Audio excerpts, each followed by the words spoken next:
从基础的造型出发，外钩长针与内钩长针的交错试探，使这款帽子不管大头还是小头，都能带出基础款的内在魅力与青春的美妙痕迹。我们现在开始编织。毛线选用无骨的牛奶棉以及 4.5 毫米的钩针。首先锁编起针，由帽顶的位置开始编织。起针完成之后，接着编织21个锁针。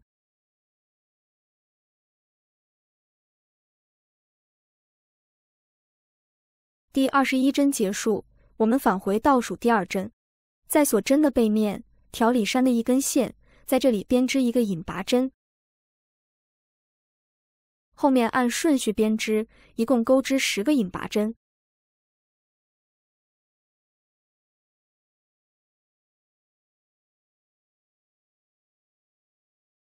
第10针结束，后面剩余10个锁针，暂时不用钩织。接着编织第2排，首先锁1针，翻转织物。我们在后半针上挑一根线进行编织，对应前面的10个针目，同样编织10个引拔针。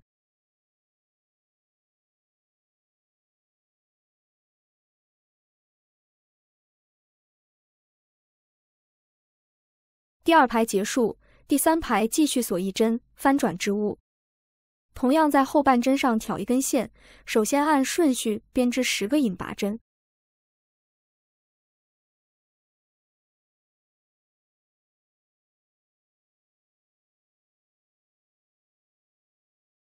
第10针结束，接着在下方剩余的锁针上编织2个引拔针。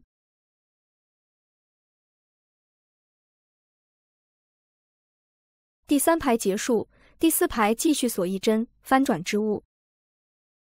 挑后半针的一根线，按顺序编织12个引拔针。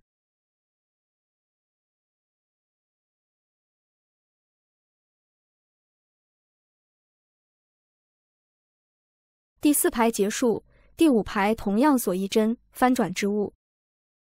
挑后半针的一根线，首先按顺序编织12个引拔针。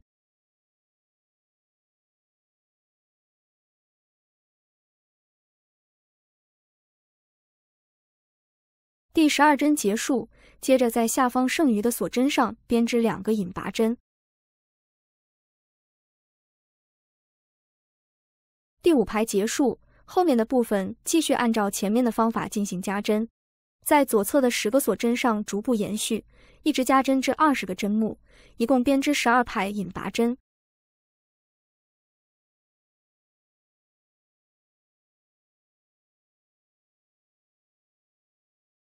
第12排结束，这样完成帽顶的第1个部分。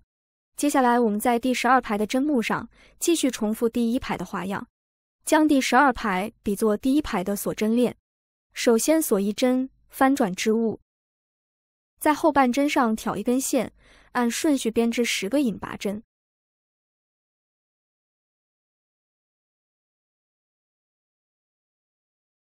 第10针结束，与第1排相同，在末端留出10个锁针，后面继续重复第2排至第12排的方法编织，每12排为1组，一共钩织11组花样。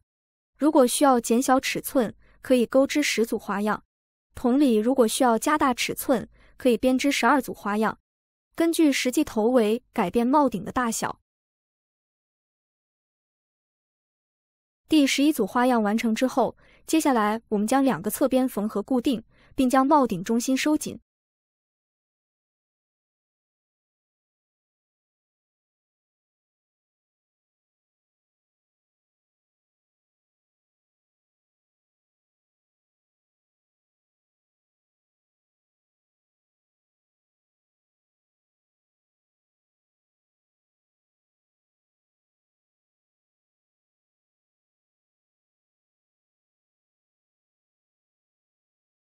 帽顶的部分完成之后，接下来我们编织帽身的部分。在2个侧边的交界处重新起线，将线勾出，然后编织2个锁针。在第1排条纹对应的顶端挑一根线，编织一个长针。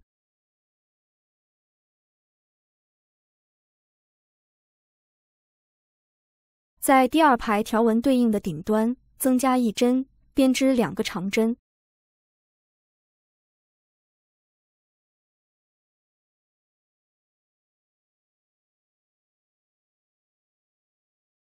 在第3排条纹的顶端，同样编织2个长针。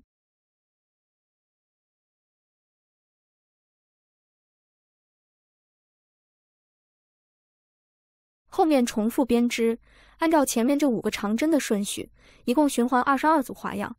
第一圈的针数是10的倍数，根据头围的大小调整针数即可。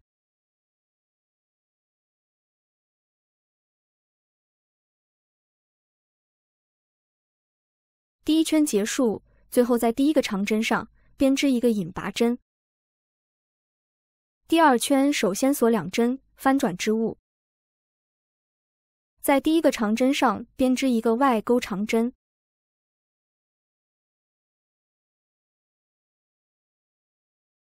在后面的4个长针上同样编织一个外钩长针。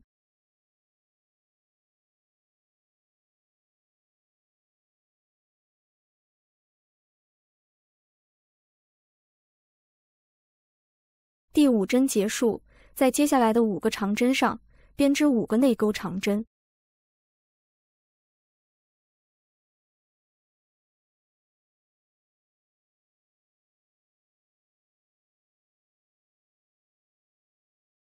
5针结束，后面重复编织，按照5个外钩长针、5个内钩长针的顺序，循环11组花样。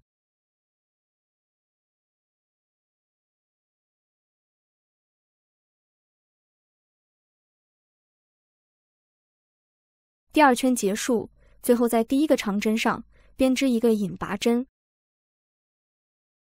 第3圈首先锁2针，翻转织物，对应第2排的这5个内钩长针，编织5个外钩长针。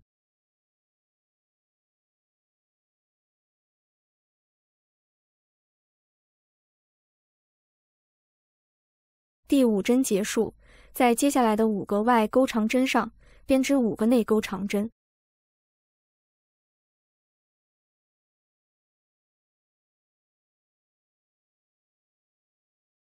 5针结束，后面重复编织，与第2排的钩法一致，同样按照5个外钩长针、5个内钩长针的顺序，循环11组花样。后面第4圈针数不变，与第2圈和第3圈的钩法一致。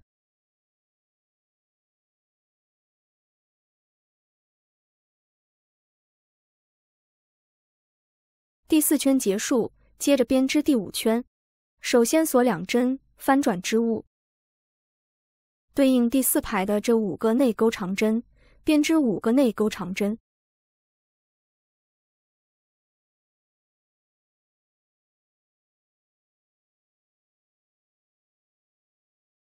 第5针结束，在接下来的5个外钩长针上编织5个外钩长针。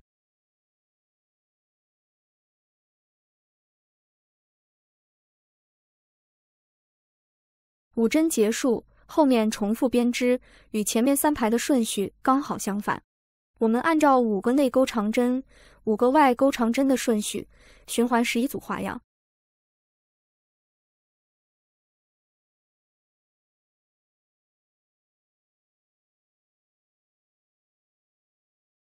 第5排结束，最后不需要引拔连接。第6排和第7排针数不变，按照5个内钩长针、5个外钩长针的顺序，循环11组花样。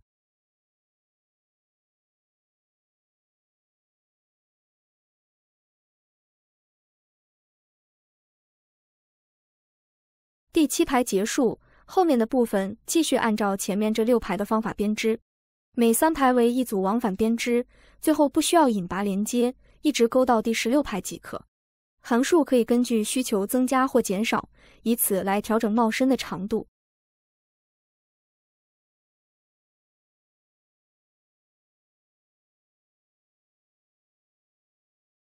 第16排结束，接下来我们编织帽檐的部分。第1排首先锁2针，翻转织物，按顺序在每一个针目上各编织一个长针，一共钩织110个长针。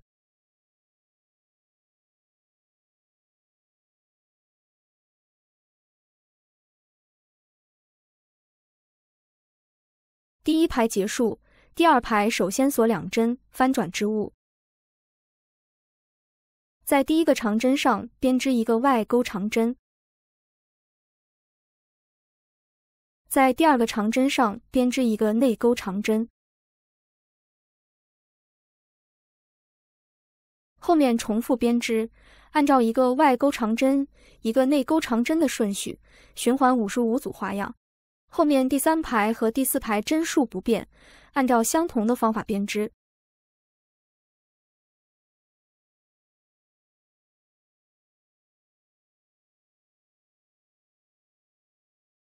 帽檐的部分完成之后，接下来我们制作流苏的部分。首先利用圈钩短针的方法编织一个流苏帽盖。第一圈编织7个短针，第二圈增加7针，编织14个短针。第3圈至第10圈针数不变，各编织14个短针。帽盖完成之后，我们利用锁针的方法编织几根链条，长度和数量根据自己的喜好进行调整。首先将链条对折，用线在中间打结固定，然后将流苏穿到帽盖中心位置，最后再将它固定到主体上。